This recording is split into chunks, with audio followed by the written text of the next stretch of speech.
diri saya. Jadi saya itu dari tahun 2008 itu menderita skoliosis. Jadi tulang belakangnya itu miring. Sehingga saya tuh kalau jalan di atas 5 menit aja sudah kesakitan. Nah, selama tahun 2008 ini saya sudah berdoa sama Tuhan, saya rosario, minta mukjizat kesembuhan lah dari Tuhan Yesus. Tapi kondisinya tidak membaik, tapi malah memburuk dari waktu ke waktu. Nah, berbagai metode pengobatan tuh sudah saya lakukan ya, baik untuk di terapi, di di di apa, di centau, macam-macam sudah dilakukan, tapi kondisinya tidak membaik. Ya, solusi terakhir, jadi akhirnya dokter memutuskan katanya dioperasi saja, katanya. Eh, Dibuka tulangnya pakai robot, dan saya agak takut pada saat itu. Saya bilang, saya pikir-pikir dulu deh dok, saya bilang. Nah, pada saat itu nggak kunjung membaik skoliosisnya, di mana di tahun 2025, tahun ini, saya bukannya mengalami satu pemulihan, tapi di tahun ini saya mengalami banyak sekali kejadian di hidup saya ya. Jadi uh, ngalamin kecelakaan mobil. Waktu itu waktu mobilnya berputar-putar karena gerimis di jalan tol, saya pikir hidup saya sudah mau berakhir. Ternyata masih hidup. Kemudian ayah saya meninggal dalam kondisi padahal sehat-sehat, terus tahu-tahu dipanggil Tuhan. Kemudian tahu-taunya di bulan Maret saya menemukan ada benjolan di badan saya dan ternyata cancer stadium 3. Pada saat itu saya cukup down, saya nangis. Pada saat saya berdoa sama Tuhan Yesus, saya nangis.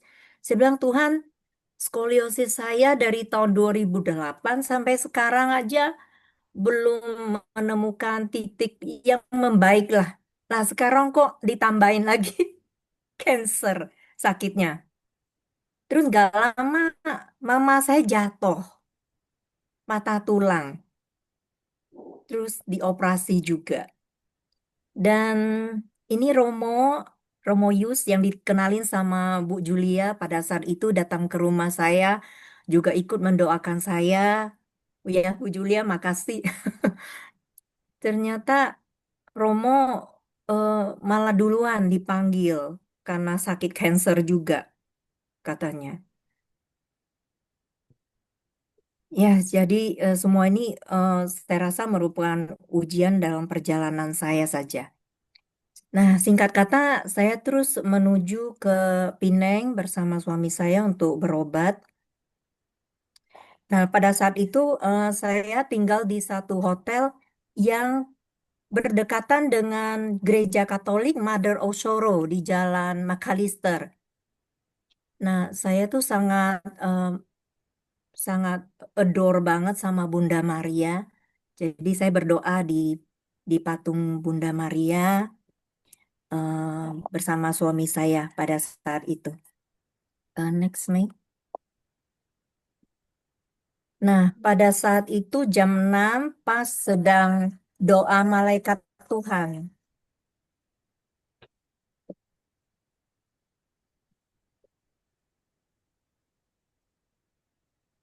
Nah, sedang doa Angelus di jam 6 sore. Dan saya lihat di gereja sedang mulai ada misa, sehingga saya nggak berani masuk, karena rasanya tidak sopan sekali kalau misa sudah berlangsung, saya masuk. Tapi saya punya dorongan yang sangat kuat untuk mengintip ke gereja, di dalamnya altarnya seperti apa sih, saya pengen lihat gitu. Next menu. Nah, ini tampak gerejanya, altar gerejanya di bagian dalam. Ya, kita back dulu ya. Nah, setelah setelah melihat gereja, keesokan harinya saya ke rumah sakit. Rumah sakit itu juga saya di reject sama bagian reception karena dia merasa dokter yang saya pilih itu sudah fully book, nggak mau terima pasien baru. Tapi karena sebelumnya saya berdoa sama Tuhan, saya tahu dokternya fully book, nggak mau terima pasien baru. Tapi saya doa sama Tuhan, Tuhan pasti Tuhan membuka jalan. Ternyata luar biasa sekali di daftar list dokter ada nama saya.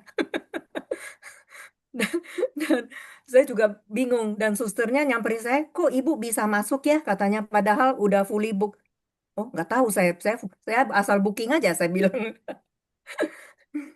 Ya, singkat kata ya diperiksa ternyata benjolan kansernya bukan hanya satu, tapi di payudara ada tiga, di ketiak ada juga, di tulang belikat juga ada, dan akhirnya singkat kata saya di kemo. Jadi ini foto sebenarnya pas waktu itu saya ambil buat anak saya lihat di kemo. Nah, pada saat kemo ini, kemo pertama sungguh luar biasa sekali teman-teman pergumulan yang saya alami. Kemo pertama ini saya tidur itu dicekik sama setan saya bilang kali ya. Dan saya ditindik berulang-ulang dan mimpinya aneh-aneh. Beruntung keluarga, suami dan anak-anak saya itu selalu mendampingi saya di samping saya, panggil saya pada saat saya sedang kacau. Itu waktu kemo pertama. Kemudian juga suka ngigo, ngigonya itu ngigo orang yang sudah meninggal. Ya datang kepada saya. Kemudian juga ngalamin sesak napas, ya sampai pucet, udah nggak tahu nggak karu-karuan. Kemudian juga emosinya itu nggak stabil, jadi tahu-tahu menangis tanpa alasan yang jelas. Dan yang luar biasa tekanan dari saudara kandung saya. Yang melihat kondisi saya seperti ini, saya mengharapkan adanya support moral, tapi malah takut saya udah mau mati kali ya. Jadi cepat-cepat harta keluarga minta saya cepat-cepat ganti nama. Tapi di dalam pergumulan ini, saya percaya Tuhan membantu saya banyak sekali cara-caranya. Ya, baik rekan-rekan kerja saya, romo-romo di gereja, teman-teman lama saya, teman-teman baru, bahkan di di di grup Love Playing Family luar biasa yang selalu mendoakan saya. Malah saya pikir malah teman-teman yang begitu luar biasa ya memberi dukungan kepada saya, doakan saya luar biasa sekali sih. Aduh, saya berterima kasih sekali. Nah, karena pergumulan itu saya juga berdoa kepada malaikat agung Tuhan untuk membantu saya, terutama malaikat Rafael, Mikael untuk membantu saya mengatasi godaan setan yang selalu mengganggu saya ya. Dan keluarga juga suami saya terutama sampai ikut membotakkan kepala. Ya ikut gundul katanya biar sama sama istrinya.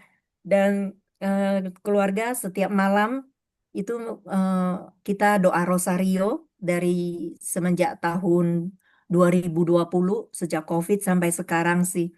Jadi eh, jadi sebelum saya cancer sampai sekarang kita satu keluarga setiap malam pasti doa rosario. Nah, ini foto saya pada saat saya sedang habis kemo pertama. Ini yang sangat kesusahan sekali. Dan anak saya juga dia ke Romo Koko. Waktu itu ikut seminar di Kokas yang mukjizat penyembuhan. Waktu itu saya ikut secara online karena saya yakin dan percaya Tuhan pasti akan menyembuhkan saya. Nah, waktu kemo pertama, teman-teman, ini ada satu kejadian yang menurut saya bukan kebetulan, tapi ini terjadi ada burung merpati datang ke rumah. Ini pas anak saya merekam kejadian ini. Ini video sebenarnya. Jadi burung merpati ini sebenarnya belum pernah datang ke rumah. Selama ini di rumah memang ada burung, tapi tidak ada burung merpati. Nah, waktu saya kemo pertama ini burung merpati sekonyong-konyong datang dan mau masuk ke rumah. Saya percaya ini wujud dari eh, perhatian dari Tuhan ya untuk saya yang sangat menghibur sekali pada saat saya itu ngalamin banyak sekali godaan, cobaan dan pergumulan hidup. Next video. Nah, ini ada lagi datang, tapi ini bukan foto sebenarnya, tapi mirip sekali. Jadi waktu kemo terakhir, kemo ke-6, itu saya masuk ke ruangan kemo penuh. Saya dapat kursi di bagian belakang dekat jendela.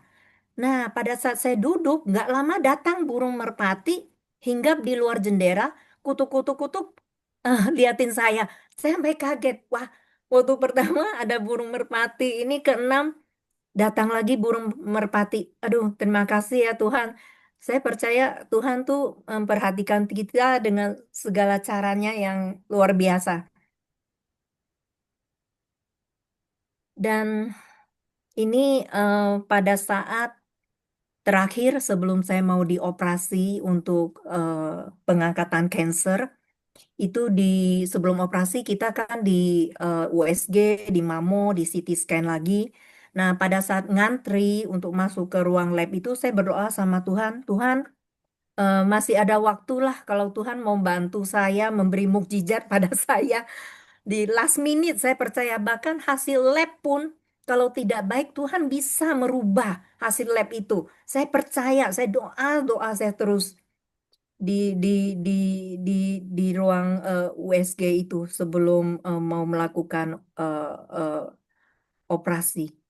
Dan hasilnya besok keluar sebelum operasi, dokter mengatakan eh, itu cancer di bagian ketiak, maaf, tulang belikat hilang, udah nggak ada, nggak terlihat katanya. Waduh, saya sampai tercengang. Ah, saya bilang, waduh, luar biasa, saya sampai mau nangis. Ya Tuhan, ini sungguh luar biasa sih, mukjizat itu tahu-tahu terjadi begitu saja. Dan saya tetap dioperasi karena dokter mengatakan untuk mengurangi resiko kambuh lagi. Jadi sebaiknya dioperasi, diangkat katanya. Nah, sebelum dioperasi, saya juga merasakan penyertaan Tuhan yang luar biasa, di mana sebelum operasi saya itu minta promo untuk memberikan saya sakramen orang sakit. Dan sangat luar biasa sekali pada saat saya akan ke gereja, Bu Bu Regina mengatakan coba kontak Pastor Oliver Dam katanya untuk bantu kasih sakramen kalau kamu kesulitan di sana katanya. Saya bilang baik Bu, tapi saya coba usahakan sendiri.